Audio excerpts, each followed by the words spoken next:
చూసుకున్నట్టయితే యష్ హీరో, మన KGF hero ఎవరైతే ఉన్నారో తన నెక్స్ట్ మూవీ వచ్చేసి టాక్సిక్. ఒక ఫిమేల్ డైరెక్టర్ తీస్తున్న ఈ సినిమాలో ప్రొడ్యూసర్ ఎవరైతే ఉన్నారో ఇప్పుడు ఆయన మీద కేసు ఫైల్ అయింది. ఏంటంటారు, దేనికోసం కేసు ఫైల్ అయింది? వీళ్ళు షూటింగ్ మొదలు పెట్టినప్పటి నుంచి ఉన్న వివాదం ఇది. అడవుల్లో చెట్లని నరుకుతూ లొకేషన్ని పొడిగించారు అనే ఒక అపవాదం ఉంది. గతంలో కాంతారా మీద కూడా ఉంది. అప్పుడు ఏదో మొత్తాన్ని వాళ్ళు బయటకు వచ్చారు, సినిమా కూడా పెద్ద హిట్ అయింది, ఇంకా దాన్ని ఎవరు మాట్లాడలా. ఇక్కడ ఏంటంటే ఒక ఆయన ల్యాండ్ వీళ్ళకి ఇక్కడ షూటింగ్ చేసుకోండి అని ఇచ్చాడు. వీళ్ళకి ఏంటంటే ఆ ల్యాండ్ పర్వాలేదు షూటింగ్ చేసుకోవడానికి, కొంచెం ఇటు జరుపుకుంటూ ఉంటారు. ఇట్లా ఆ జరుపుకునే క్రమంలో మిగతా కొన్ని చెట్లు కొట్టేశారు అన్నది వీళ్ళ మీద ఉన్న అపవాదు. కేసులు పెడుతున్నారు, కంప్లైంట్లు వెళ్తున్నాయి, కానీ పెద్దగా ఎవరు ఆఫీసర్లు పట్టించుకున్న దాఖలాలు లేవు. మేబీ ఆ మినిస్టర్కి ఏమనిపించి ఉండొచ్చు, అంటే కింది స్థాయి అధికారులు ఏమైనా డబ్బులకు లొంగిపోయారు అనుకున్నాడా లేకపోతే ఏంటో మనకు తెలియదు. కానీ ఒకసారి నేనే వెళ్ళి చూసొస్తా అని చెప్పేసి ఆ ఫారెస్ట్ మినిస్టరే వెళ్ళి అవును ఇక్కడ నరికారు కరెక్టే అని నిర్ణయించుకొని ఒక నిర్ణయానికి వచ్చి ఫోటోలు తీసి తను పోలీసులకు ఇచ్చి ఎఫ్ఐఆర్ చేయించాడు. ఇంత జరిగింది యాక్చువల్లీ. మరి ఒకటి మాత్రం వాస్తవం, నేను ఈ ఒక షూట్ లొకేషన్కి వెళ్ళినప్పుడు చూసా. ఎప్పుడు అంటే రవిబాబుది మనసారా సినిమా వచ్చింది తెలుసా, అడవిలో. అది ఎక్కడంటే పాలక్కడ్ నుంచి కేరళలో ఊటీ వెళ్ళే దారిలో ధోని ఫారెస్ట్లో జరిగింది ఆ షూటింగ్. యాక్చువల్లీ నేను ఆ షూట్ లొకేషన్కి వెళ్ళా. అక్కడ వాళ్ళు ఆ యూనిట్కి చాలా రెస్ట్రిక్షన్స్ అనమాట. తాగిన కప్ అక్కడ పడేయొద్దు, పేపర్ ప్లేట్స్ ఇక్కడ పెట్టొద్దు, వచ్చేది ఇచ్చేది, ఇలా చేద్ది అలా చేద్ది అని చాలా రూల్స్. అండ్ అది కూడా నువ్వు వాడేవి కూడా భూమిలో కలిసిపోయే అరిటాకు ప్లేట్లో లేకపోతే ఆ కప్పులో మట్టి కప్పులో వాడాలి, కానీ ఇవి వాడకూడదని వాళ్ళు చాలా గట్టిగా స్ట్రిక్ట్ రూల్స్ పెట్టారు. అదేంటో అనుకుంటా, వాళ్ళు అడవిని బిడ్డలా కాపాడుకుంటున్నారు అక్కడ కూడా.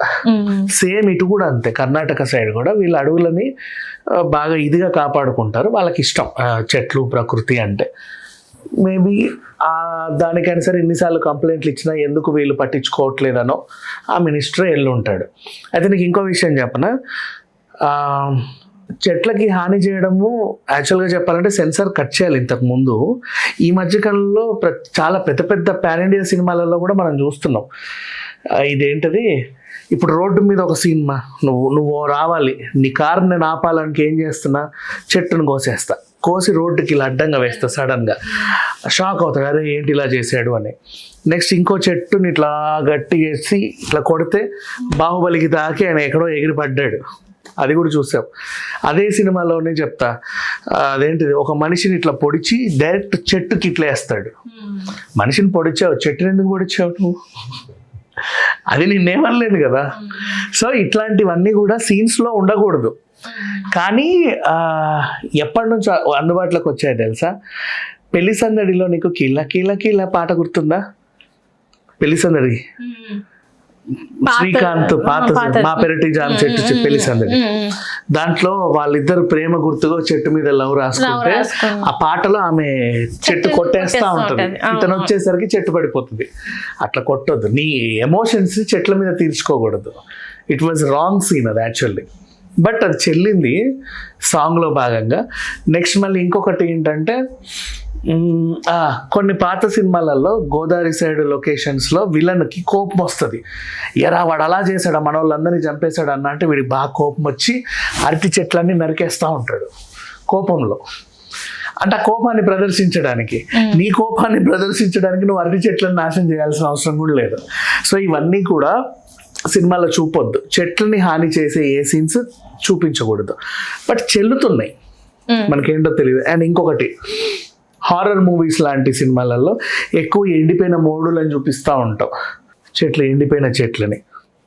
అంటే చెట్టుని కూడా నువ్వు పచ్చని చెట్టు అయితే ఒకలాగా, ఎండిన చెట్టు అయితే ఇంకోలాగా వాడుతున్నావు. గతంలో టీవీ సీరియల్స్ కూడా కలంకిత, ఎండమావులు, అంతరంగాల టైంలో కూడా పాప మా హీరోయిన్లు ఇట్లా ఎండిపోయిన మూడు దగ్గర నుంచి ఏడుపు మొహం వేసుకొని నడుచుకుంటూ వచ్చేవాళ్ళు. అంటే వాళ్ళ జీవితం ఇలా మూడు బారిపోయింది అని సింబాలిక్గా, కవితాత్మకంగా వీళ్ళు చూపేవాళ్ళు. కానీ చెట్లని కూడా నీ ఎమోషన్స్తో వాడుకోకూడదు. ఇన్నుంటాయి నువ్వు మనిషివే కదా, అది కూడా నీలాగే ఇక్కడ పుట్టిద్ది. పాపం నీకు ఇచ్చినట్టు ముక్కు మూతి నోరు లేవు, అంతే తేడా. కానీ పాపం అది నువ్వు ఎన్నోళ్ళు బతుకుతావు తెలియదు, కానీ అది మాత్రం వందల వేల ఏళ్ళు బతికే ఉంటుంది. దాన్ని నువ్వు పాడు చేసే హక్కు నీకు లేదు. వాట్ ఎవర్, జాగ్రత్తగా తీయాలి అడవుల్లో నువ్వు వెళ్ళినప్పుడు. అండ్ ఊడల మర్రి ఉంటుంది కదా, ఊగు, తప్పులేదు, మాకు అది హ్యాపీగా ఊగొచ్చు. ఊడల మర్రితో ఉయ్యాలలు కట్టుకోవచ్చు, నష్టమేం లేదు. యో విష్. చెట్టు కొమ్మలని ఇరిచి దాన్ని పొడిచి ఇంకేదో చేసి దాన్ని నరికేసి ఇంకేదో చేసి ఇట్లాంటివన్నీ చేయకూడదు. అండ్ ఇంకో నువ్వు చూడు, ట్రావెలర్ వీడియోస్లో కూడా నీకు చెట్టు మధ్యలో ఏదన్నా హట్స్ తయారు చేసుకోవాలనుకుంటే ఎక్కడెక్కడి నుంచి ఆ పుల్లలు ఈ పుల్లలన్నీ తెచ్చి ఆ బ్యాంబూతో అక్కడ నిర్మాణం చేసుకొని చేస్తారు, కానీ చెట్లను నరకరు వాళ్ళు, బాగా గమనించు. సో ఎప్పుడు చేయకూడదు. అయితే ఇక్కడ ఈ సినిమాకి సంబంధించి అలా జరిగిందని. నెక్స్ట్ ఇంకోటి ఏంటి, ఇది రిలీజ్ అయినప్పటి నుంచి కూడా పెద్ద వివాదంలోనే ఉంది. ఆ శ్మశానంలో వాళ్ళ మనోభావాలు దెబ్బతిన్నాయి అని చెప్పేసి అక్కడ ఒకటి, ఆ బోల్డ్గా ఉన్న సీన్ ఏమో మహిళా కమిషన్ క్వశ్చన్ చేసింది, అదేంటి ఎందుకు పెట్టారు అని. ఆ సినిమాలో ఉంటాయో ఉండవో మనకు తెలియదు, కానీ సెన్సార్ రిపోర్ట్ వచ్చాక దీని గురించి మాట్లాడుకోవచ్చు. బట్ డైరెక్టర్ గీతూ మోహన్ దాస్ అయితే చాలా బోల్డ్గా ఏది అడిగినా సరే నేను కరెక్ట్గానే చేశాననే విధంగా తను సమాధానం చెప్తుంది. ఈ ప్రొడ్యూసర్కి వచ్చిన 2 ప్రాబ్లమ్స్ ఏంటంటే, పక్క రాష్ట్రంలో జననాయకన్ ప్రొడ్యూసర్ ఈయనే 9వ తారీఖు రిలీజ్ అవ్వాల్సిన, ఇప్పుడు కూడా 9 అయిపోయింది కదా, రిలీజ్ అవ్వాలా. అక్కడ పాపం అంత డబ్బులు అలా ఆగిపోయి ఉన్నాయి.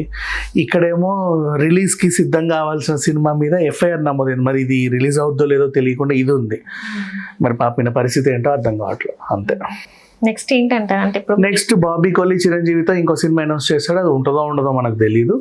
బట్ పెద్ద కేసు ఏం కాదని మనం కొట్టి పారేయలేము, ఎందుకంటే ఆ చెట్టే కదా బయటకు వచ్చేస్తాడులే అని మాట్లాడొద్దు, అది కూడా తప్పే. ఎందుకంటే ఇప్పుడు ఒక మనిషిని నువ్వు తలనరికేస్తే ఎంత పెద్ద కేసో చెట్లకు కూడా ఉంటాయి. అంటే పర్యావరణాన్ని రక్షించాలి కానీ పాడు చేయొద్దు అనేది తెలియాలి కదా. అంత పెద్ద ఎత్తున తీసుకెళ్తే మిగతా వాళ్ళు కొంచెం కంట్రోల్లో ఉంటారు.